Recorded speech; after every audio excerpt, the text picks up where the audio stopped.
Welcome back. So this is kind of a cheesy Geiger counter kit that I put together maybe 5 or 6 years ago, and I put in this plastic enclosure. It came with a 1 by 16 green display that was kind of gross, and a really tiny little Geiger tube, and so I had to build a custom analog front end to make it work with any probes through BNC. So today I have it set up with this mechanical housing with 4 pancake tubes in it, and it's just counting away as normal. So it's reporting the counts in the last minute and in the last 10 minutes. And since I just powered it up, it says that there's going to be 540 seconds before the 10-minute count is valid. So that's the mode I'm using it in now. And I wanted to mention a little modification I made yesterday that's pretty cool. I was after a coincidence counting setup, so whatever array of tubes I have hooked up to this thing, I was interested in whenever pairs of them fire in exact simultaneity. So normally you take pulses from the individual tubes and you convert them to logic level, and you build an AND gate or include an AND gate and register the counts that way.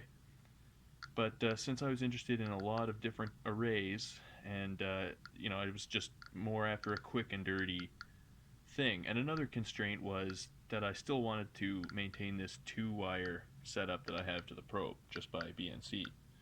So the best way I found to do that, and it's kind of a tricky circuitry problem, but the simplest solution is to simply sum all of the currents of the tubes together and include a threshold that discriminates. So only when multiple tubes fire in exact simultaneity is a count registered. So that's adjustable on a trim pot here, that threshold. And then there's this switch which keeps it in normal Geiger counter mode. Or when I flip it down, now it's asking for coincidence pairs. So if I reset the counter here,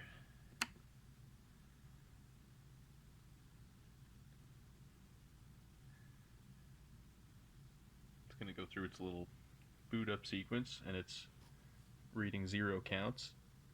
But with the detector on end like this, as you can see there are occasionally counts, and these are the cosmic ray muons. And in this orientation, they can hit multiple tubes. There's another one.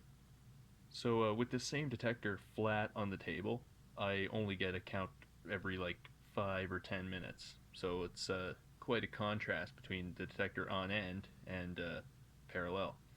So that's not what this array was built for, obviously, but I'm kind of just testing out the coincidence setup that I have, and so it's apparently working pretty well.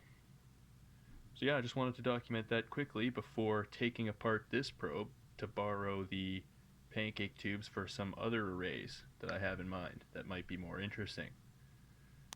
So that's it. Thanks for watching.